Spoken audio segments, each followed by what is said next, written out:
Sorry about that, folks, about the technical issues. We had a bit of a jump in the stream there, but I think we are back alive with all of you. And it is still a very camouflaged Tingana in the drainage line, feeding on this, I would say, quite mature female warthog. If you missed it, it was a battle. He sat on top of the termite mound. The warthog came out, he jumped on its back, and it took about 10 minutes for him to strangle it. Now we just get to see the end. Not the very best position. I don't think he realizes that all of you back home would like to be seeing a little bit more of this sighting. But this is the way it is, folks. This is the African wilderness, and animals do what they want to do. And this is classic leopard behavior, hiding its prey. We would not have found him if he was down there like this. It just happened to be sitting out in the open, and Eagle Eyes Senzo Umkize spotted him sitting there.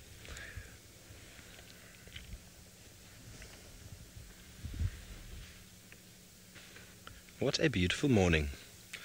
I know it's not the best morning for the warthog, but bear in mind, folks, this is a prey-predator interaction in the wild. There are lots of warthog around. Leopards have to specialize to catch warthog. Brandon, it's possible there could be more warthog in there. Maybe they heard the squeal and they decided to stay put. We didn't see any come out, only one. It's unlikely that there's only one warthog in a hole. They are little family units. You get a male or boar with a harem of females and their youngsters. And it's not unlikely that there's more than one in there, but after hearing the squeals of the adult that came out first, well, you'd think twice about coming out, especially if you're a young piglet, although the leopard has moved off a bit from the entrance, so they would probably be quite okay to come out. But I once found a warthog hole that lions had dug an individual out of, and that had eaten it around the hole, and it must have been a few hours later. We were investigating the scene of the crime, and a young warthog then decided to bolt out of the hole, nearly cleaning up one of the students that was with me at the time.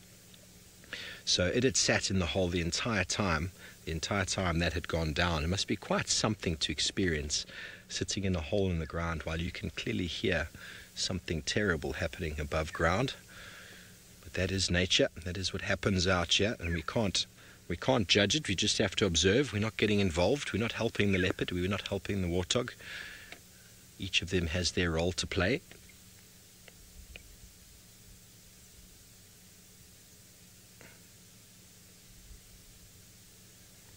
Okay, well, we're going to stay here, and hopefully he moves into a little bit more of an open clearing. I don't think he will, but in the meantime, let's go back over to Taylor.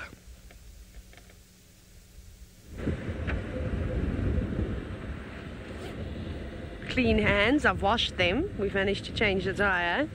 It was, yeah, interesting. 2 tires in less than 24 hours. Ha ha ha. I actually, I don't mind changing a tire so much. It's not that much of a schlep. When you have a high lift jack, it really does actually make your life easier than those silly car bottle jacks that they put in normal civilian vehicles. Those are horrid.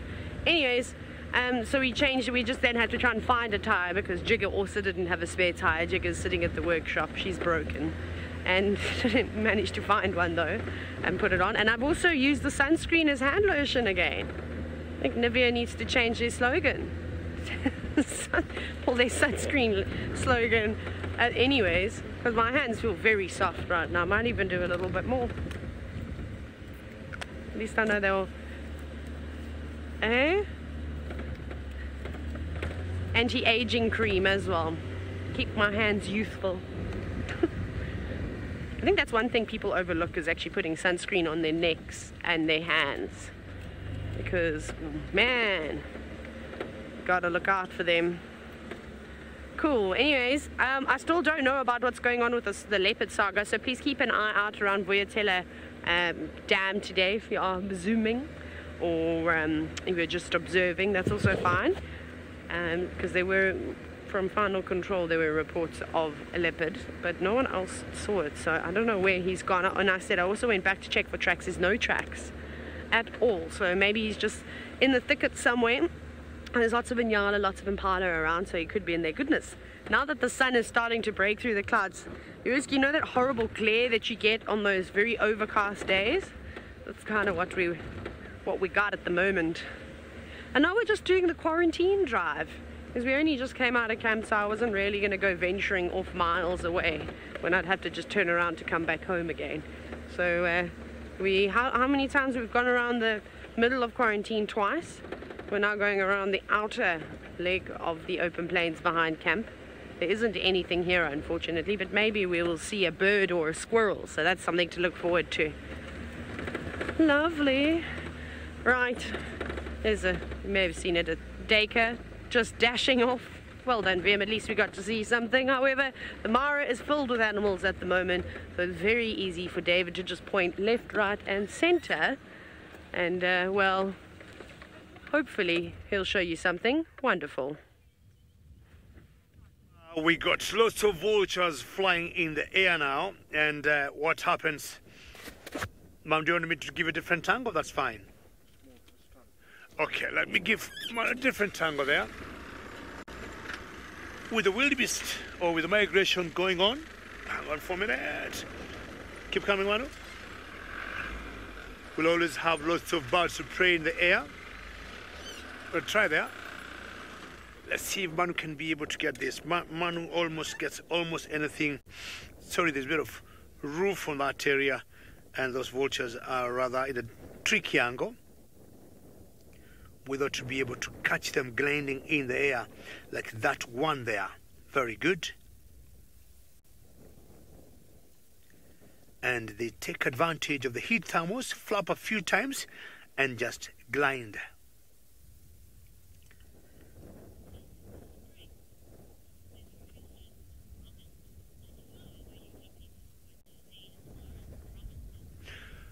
Romats, I've been looking for the sausage tree pride.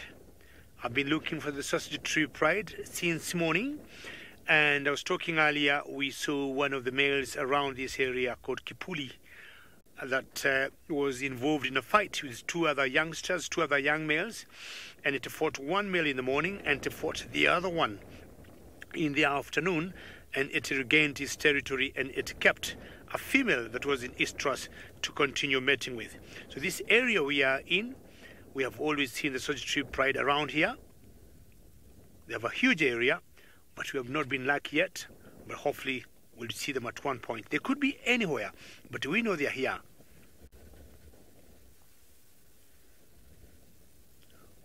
We'll look at every tree and under any shade.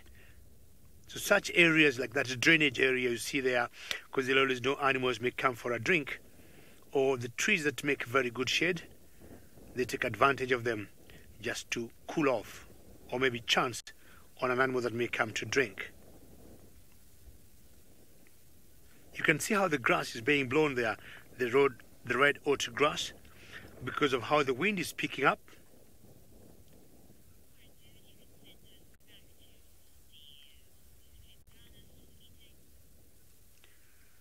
And when I hear of Tingana, the leopard, eating, I also feel a little bit hungry. Let's find out how his breakfast is going on.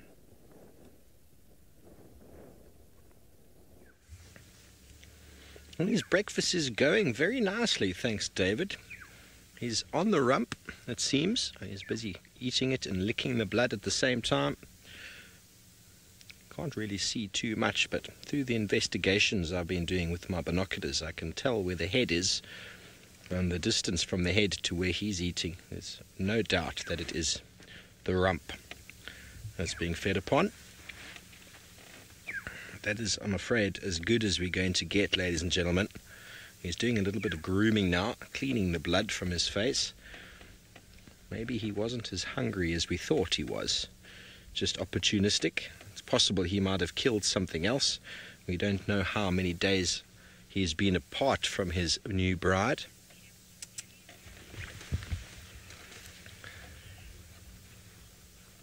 Aaron, you want to know if scavengers could retrieve the remains? Well, leopards are also known as scavengers, so most certainly leopards could go up a tree and grab it, but hyena, no chance. They can't get up the tree. Lions, if it's low down enough, certain trees lions will attempt to go up, but generally a leopard hoisting a kill, the only thing that's going to steal it from them is another leopard. So we've seen that with Tingana and Hosana a number of times. Just before I went on leave, we had Hosana up a tree and Tingana came charging in, displaced him out. So let's see if we can get one more view of him before we pull out. It has been a fantastic morning.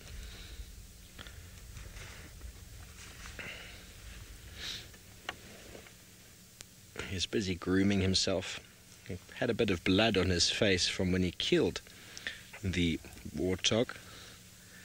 Gareth, the leopards can start feeding themselves from quite young, actually. Not necessarily that they will, but from the age of 8-9 months, they're able to catch small prey. They're not independent at that stage, but from 1 year of age, they're pretty good at doing their own thing. But from 2 years of age, they pretty much are able to get around and do exactly what they need to do. I met Hosana when he was just turning 2, and he has been a very successful young male leopard. He's just over 2.5 years of age now, and so he is catching all the time. Tingana, this is the first time I've seen him make a kill, but many people have watched him in the past. As of late, I've seen him only stealing kills from Tandi and Hosana. So necessarily, you don't need to make your own kill if you can scavenge. And if you're a big dominant male leopard, well, everybody moves out the way of you. His ears are still up. He's still paying attention. Something could still come in from the background and startle him. So he's keeping his wits about him. Still seemingly catching his breath over there.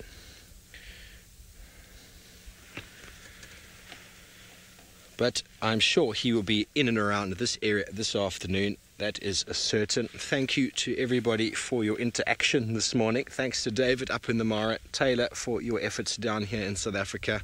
Thank you to the viewers for your comments, feedback and interaction. We will be seeing you this afternoon for another live safari. Have a beautiful day until then. See you later. Goodbye.